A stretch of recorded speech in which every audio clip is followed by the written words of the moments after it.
Thank you, friends of the media, for coming to this press conference. I will review with you the work of the Finance Committee in the current legislative session. There will be several aspects. I will cover the statistics of the FC meetings and also my views about my views about the next or my advice for the next Finance Committee. As you might recall, towards the end of the last legislative session, people stormed the Legislative Council complex, leading to serious damages. Many Finance Committee meetings had to be cancelled, leading to a backlog of cases for consideration. And then because of the COVID-19 epidemic, the free meetings totaling 18 hours had to be cancelled too. So we have to catch up, and I have scheduled many additional meetings.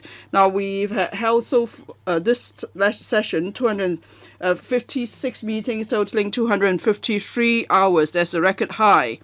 And then we have approved 85 financial proposals, and 13 proposals could not be considered. And the total financial commitment was $446.5 billion approved for this session, which is substantially higher than the $122.1 billion approved the previous session. So this is, again, record high in the past few years. Just the first and second rounds of the anti-epidemic fund that already involved a total of $150 billion in funding approval.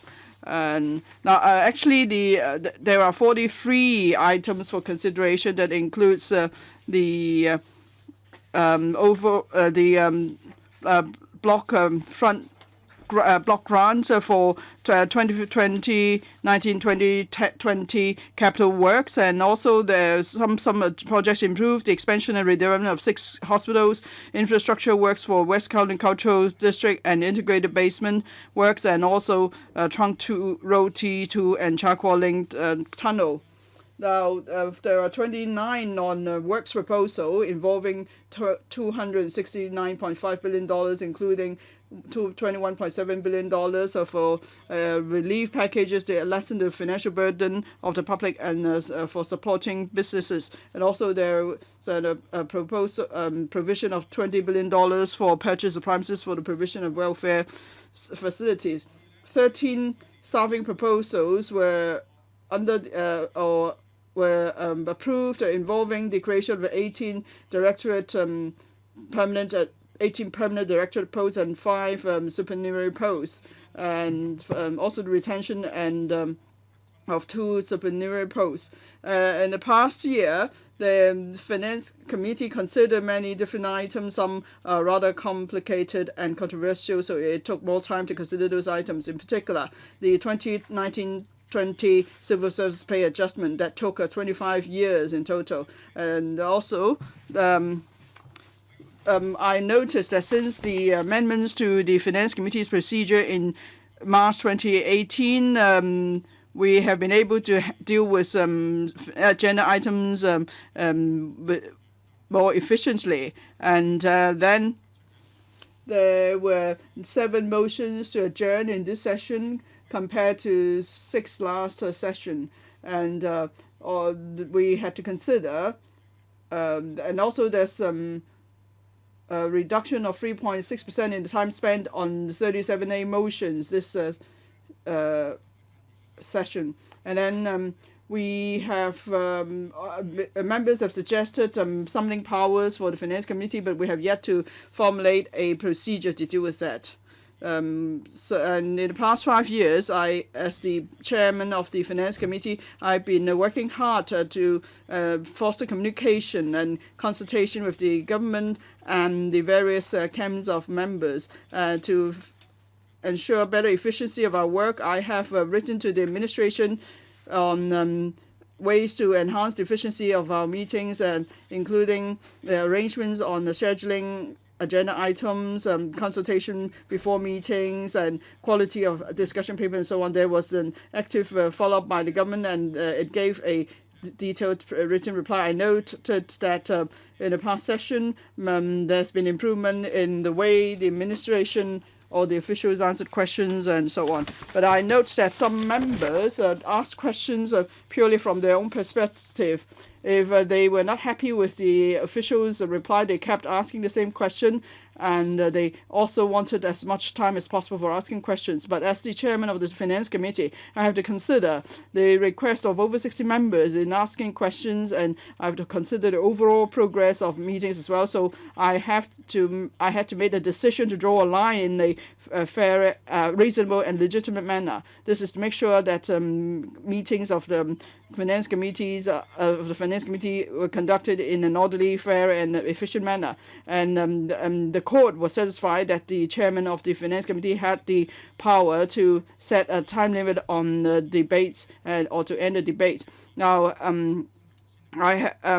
considering the past experience as the chairman of the Finance Committee, I would suggest that the members, the chairman and the officials all have a role to play in the operation of the Finance Committee. Members could first speak to and communicate with officials before meetings through phone call or meeting. And then at the meetings, they should be focused in asking questions. And then government officials should also be focused in the reply. They should give direct replies. They shouldn't mechanically repeat line to tick. And they shouldn't make lengthy preamble to their reply.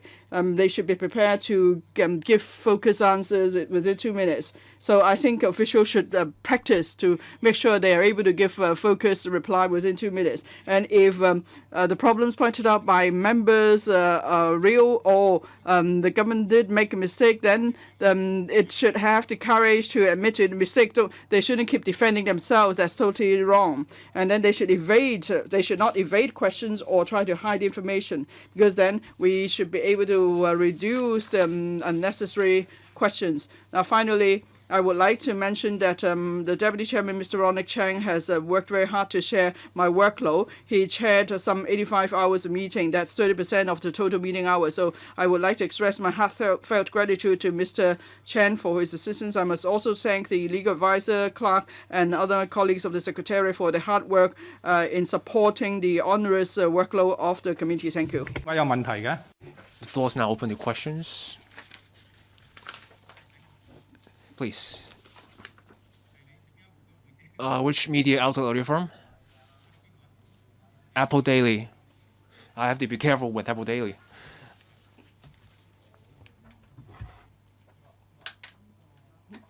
Speaker is now using microphone.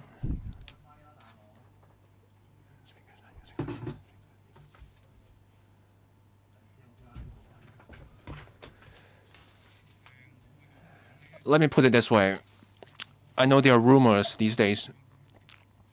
It really comes down to whether I will be running for another term. If I am running, I will let you know. We don't know what will happen in the future, so I don't know if I will be the chairman of the Finance Committee for another term. I'll let you know in due course. Next.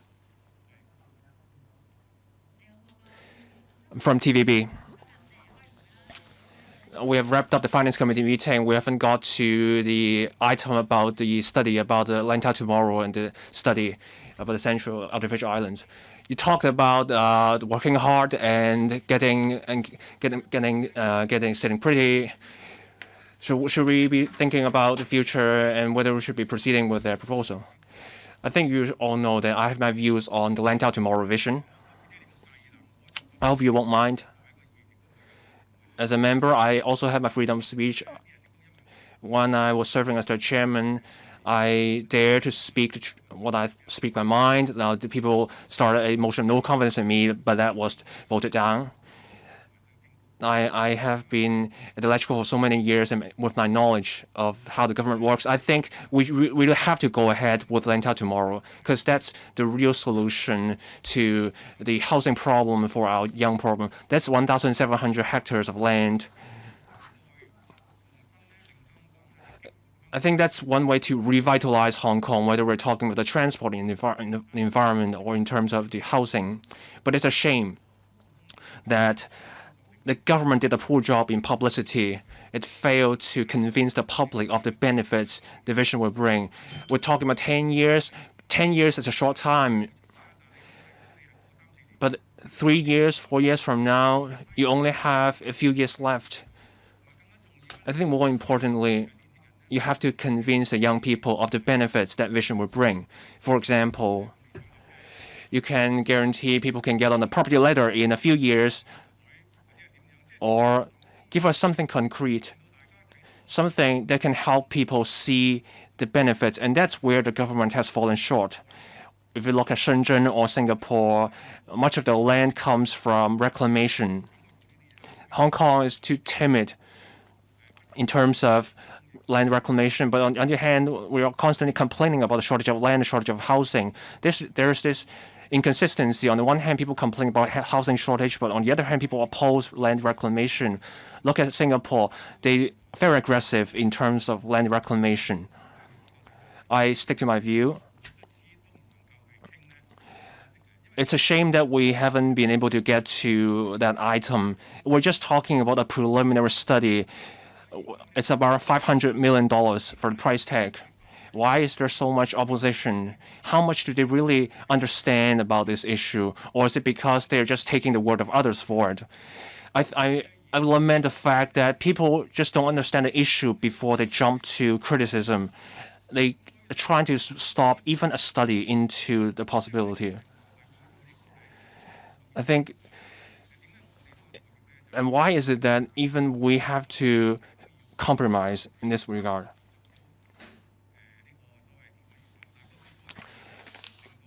The result is that there are so many things we haven't been able to get to. I think the problem lies with the government in convincing the public of the benefits. This is a way to help Hong Kong out, the only way to help Hong Kong out. If we're dragging our feet, we're still marking time 5 years from now. Look at other alternatives. Brownfield, for example, the chief executive probably knows best. There are so many things around us. I can appreciate that some people lack confidence in the government, but they really should understand the issues at hand. Now, apart about my previous remarks about working hard and seeing the payoff, the harvest remarks, I haven't been able to make it clear that remark was taken out of context. Many people in Hong Kong, from my years, they took on many jobs, they worked very hard, they focused on their work, and gradually they accumulated wealth. Some people got richer than the others. They built what Hong Kong is today. Of course, there are people who made larger contribution to Hong Kong than now. These people are in the 50s and 60s, and now the young people are talking about burning together. Those in their 50s and 60s, they cannot rebuild from scratch again. I know there are people who objecting to our view. I know Apple Daily, for example, has been slamming me about this. Here's the problem. For all those complaints, there are people who worked hard over the years. There's no way for us to rebuild it again if we're going down together. There are people who haven't built anything. What rights would they have to destroy what we have built? I think there are many people, whether they're in the middle class or in the middle ages, think my remark really struck a chord with many people. The young people, you have to understand that you have no right to undermine or destroy what the previous generation have built up. There's nothing that you should take pride in terms of destroying what people have built up. Because you know that now that what you're doing will get you behind bars. It's a shame that so many people have been incited to do something wrong. Any other questions, please? No more questions? I'm all prepared to answer questions. No? Okay. RTHK, can you explain why you said the Lantau Tomorrow reclamation project, that is the only way out for Hong Kong? Can you explain a little bit? Thank you. I think this is very obvious. If you look at the neighbor city, Singapore, Shenzhen, all their land, or even Macau, all their land come from reclamation in their areas. Actually, they are talking about much larger sizes. And we all understand the benefit of having these kind of things. Of course, we have some disadvantages, but all these disadvantages are controllable. But if we don't start something as big as the project the government proposal, I really don't see any answer to our housing problem. And that is only part of it. What I'm really angry is that we are now proposing to have a study, a feasibility study.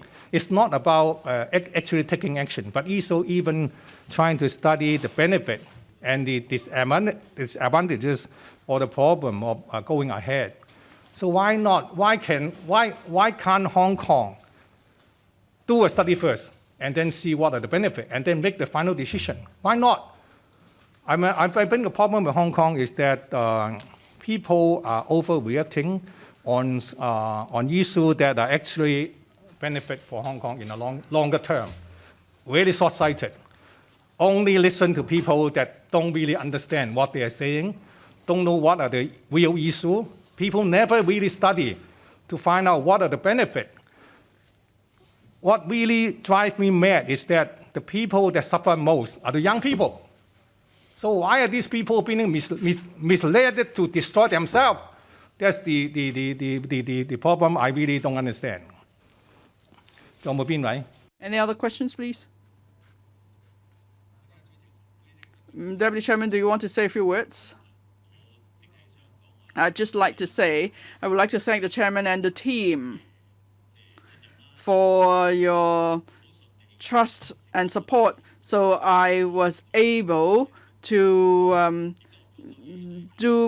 conduct meetings without hiccups as the Deputy Chairman in place of the Chairman. And also I discussed various matters with the team, including the legal advisor. So in future, when I'm to chair any large meetings, I would have the experience.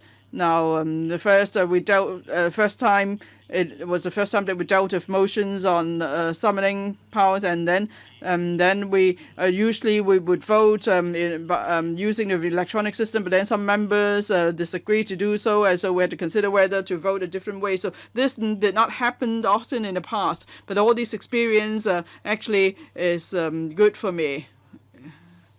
Now, if you don't mind, I say a few more words, having seen the changes in Hong Kong. I think Hong Kong is now in a stage. As you know, there is this radical culture or burning together culture. I think that's actually the fall of the beginning of the fall of Hong Kong, because there's a lot of infighting is our right hand fighting the left hand, and Hong Kong will go through a very difficult time.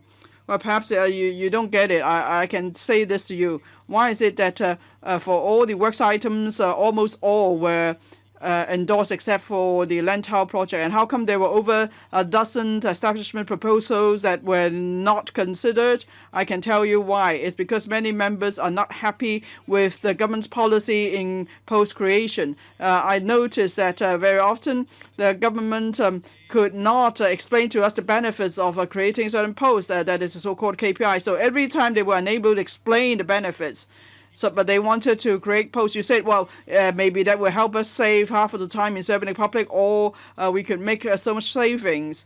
So there has to be a reason for post creation. So members are blocking the creation of posts, and I think there's a good reason for that, and I think that's food for thought for the government. Now, I've been in the council for over a decade. I do fully appreciate the difficulties the government face in taking forward this work. But, these days there is a high degree of transparency, and everyone is influenced by the social media. If the government doesn't do a proper job, it's not getting anywhere. And then if it doesn't get anywhere, the Hong Kong as well doesn't get anywhere. So I hope friends of media would they should engage the friends of media so people better understand government policies. I've said this to the government. I said they should ask the PR company to look at each project or proposed policy to see what the merits are and what the drawbacks are. Because then when people ask questions, you don't know how to explain it. And if the project is reviewed or the policy is reviewed and then we don't see any, good points or about it, then don't bother taking forward the policy. Now, every bureau is supposed to represent the government, but then there's this silo effect. They are all try to shirk responsibilities. They pass the buck around, and then there's no way the government can perform properly. All around the world, governments have a hard time trying to do their job. But then in Hong Kong, things are even more critical because people are being led to be very unhappy with the government. So is it because the government has not done a good job, or is it just that your PR work is not done properly? Now, if this government is totally incompetent, then no PR company would be able to help the government. But instead, I think we have an excellent team in the government. We have an excellent civil service. Everyone is committed. But the problem is your PR work is done so poorly. These days, it doesn't matter whether something is true or not. It's all about perception. So we have to understand times have changed. People are so shallow these days. It's easy for them to mislead and not support the government. So and then the government, don't know this how to do this, and people will suffer. So I think this is a dangerous trend. As I said in the past, Hong Kong was all about the silent majority. They were a stabilizing force, so they were in the middle. But now people are unhappy with the government. They vote out of emotions. So if we go down that route, of course, Hong Kong is doomed. I think the biggest crisis for Hong Kong is that we have this culture of people becoming more and more radical, and then there is this go down together culture. So any other questions, please? No? Then thank you very much. Thank you.